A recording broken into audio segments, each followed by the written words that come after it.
Hey everyone, and welcome back to my channel. My name is Josh, and this is your stimulus check update for the next stimulus package for Wednesday, February 17th. I hope everyone is off to a good and safe start to their Wednesday so far. In this video, I'll be discussing updates in regards to the current relief package and the third stimulus check. I'll also be discussing the $1,400 direct payments, what President Biden said during his town hall meeting, and then I'll be wrapping up this video by answering some of the comments and questions that I received in my previous video. But first, if you would remember quickly, liking this video, give me a big thumbs up. It really just helps with the YouTube algorithm in terms of pushing this video out to other viewers like you, and hopefully helping other people like you as well. Okay, so with President Joe Biden taking part in his first town hall meeting since entering the White House, he really hammered home the need to pass his $1.9 trillion relief bill. If approved, Biden said that the U.S. economy would come roaring back. In a statement, Biden said, quote, "The overwhelming consensus is to grow the economy. We can't spend too much. Now's the time we should be spending. Depending on who you talk to, between 6 months and a year and a half, we can come back. We can come roaring back." Now, one of the questions Biden received was from a co-owner of a woodworking company who was worried that the increase in minimum wage to $15 per hour would damage small businesses. Many other Republicans, even moderate Democrats, happen to feel the same way on this issue. To this, Biden said he would allow time for businesses to adapt to changes.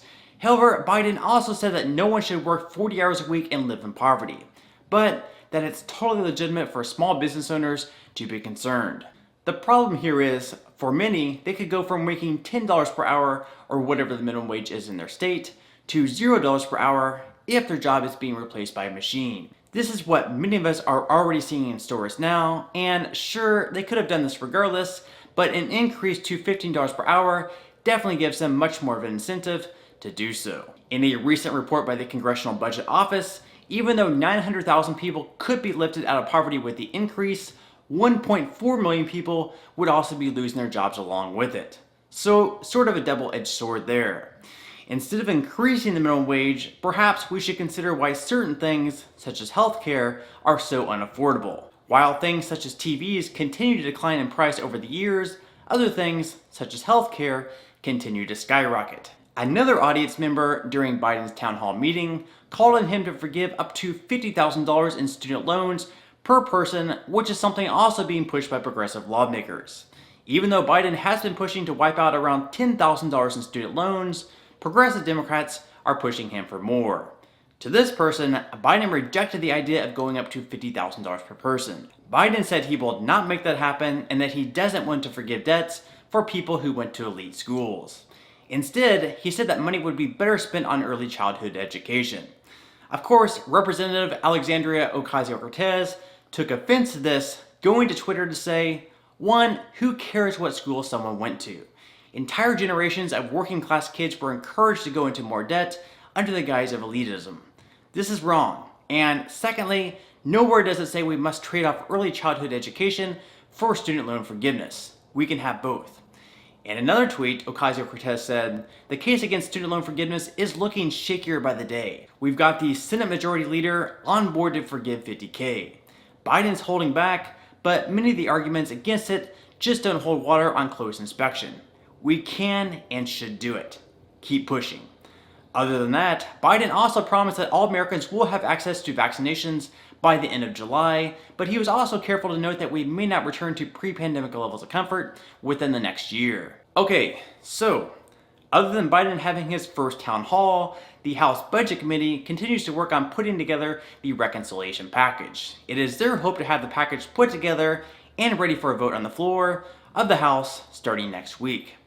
So, next week, early on, hopefully as early as Monday, we can expect this bill to be voted on and passed in the House. From there, as we all know, it'll move on to the Senate, where they hope to bypass the committee process and take it straight to the floor for an up or down vote. In the Senate, they'll need at least 50 votes for it to pass, with Vice President Kamala Harris as the tiebreaker. If the provision to increase the federal minimum wage up to $15 per hour survives the Byrd rule and stays in the bill as Joe Biden, Nancy Pelosi, and other Democrats would like for it to, then they'll have to convince 2 other Democrats in Joe Manchin and Kyrsten Sinema to get on board with the plan as well.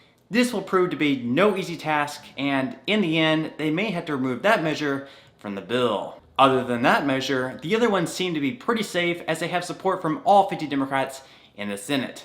This includes measures such as aid for schools and vaccines, a third round of direct payments at $1,400 for most Americans, including dependents over the age of 17, an increased child tax credit, and an extension of the unemployment benefits through the month of August at $400 per week. Again, it is expected that they should be able to pass this bill through both chambers and sign into law by early March. So if that happens to be the case, we should expect to see the third direct payments hit most bank accounts by the middle of March. Okay, so at this point in time, I'm going to move right along to answering some of the comments and questions that I received in my previous video. And if you do have any other comments or questions for me, please feel free to leave them in the comment section below. I do try to answer as many of the comments and questions as I possibly can.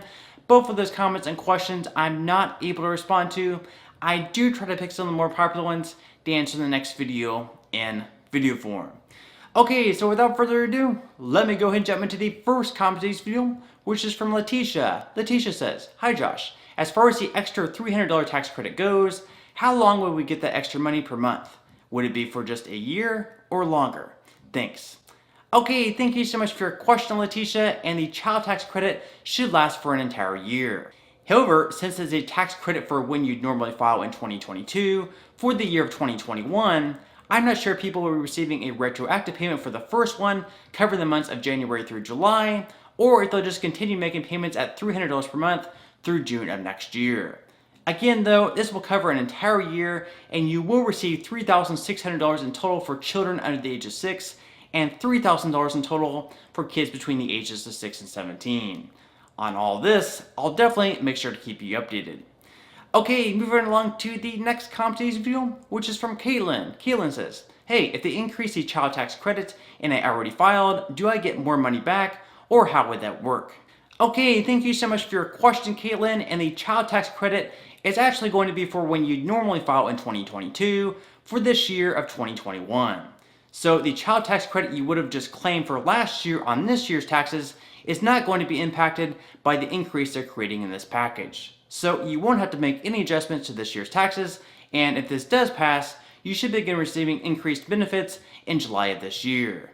Alright, moving along to the next comment today's video, which is from Debbie. Debbie says, "So Josh, I heard a rumor that you had to take the vaccine in order to receive this new stimulus money. Is this true?"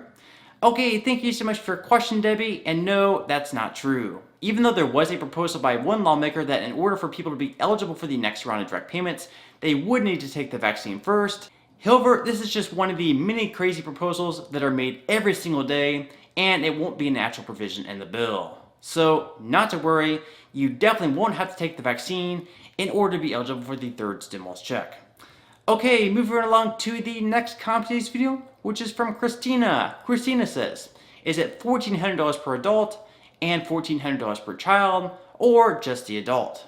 Okay, thank you so much for your question, Christina, and for the next round of direct payments, both adults and children will be receiving $1,400. Of course, this is only if the adult is within the income threshold requirements, which is $75,000 for single individuals, $112,500 for head of households, and $150,000 for married couples. If they exceed those amounts, they can still be eligible for a reduced check as long as single individuals don't exceed $100,000, head of households $150,000, or married couples at $200,000. Additionally, dependents over the age of 17 who missed out on the first two rounds of payments will also be eligible for the upcoming $1,400 payment. With that said, even though some of this is certainly subject to change, more than likely it won't. If it does, I'll definitely make sure to keep you updated. Okay, moving along to the next comment today's video, which is from Sherry. Sherry says, "If you have a 6-month-old baby, will you get a check for him?"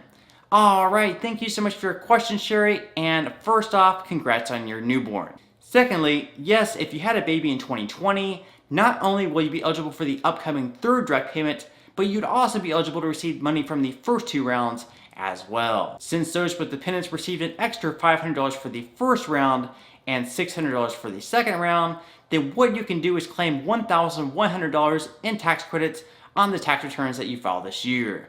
This will ensure that even though you didn't receive the money initially, you will receive it later on via a tax refund. Once you file your taxes this year, claiming your new dependent, you should receive the $1,400 automatically without needing to take any further action. Alright, so on that note, I'm going to go ahead and wrap up this video. If you did enjoy the content in this video and you'd like to see more videos like it, please consider subscribing to my YouTube channel. It is completely free to do so, and it's a great support to me. Also, if you'd like to receive 4 free stocks from Webull, with 2 of them valued all the way up to $1,600 each, or 1 free stock from Robinhood just for signing up and linking your bank account, please feel free to claim those free stocks by clicking the link in the description box below. And finally, if you join Rakuten with my referral link in the description box below and spend at least $20, Rakuten will give you $20 cash back. This means that you can buy an item through Rakuten with one of their referral links, such as Adidas, for $20, which would be right around $22 for tax, and Rakuten will give you $20 just for making that purchase. This is just an incredible deal that I would love for everyone to take advantage of. Okay, so until next time, I'll see you guys, and I hope you have a great day today.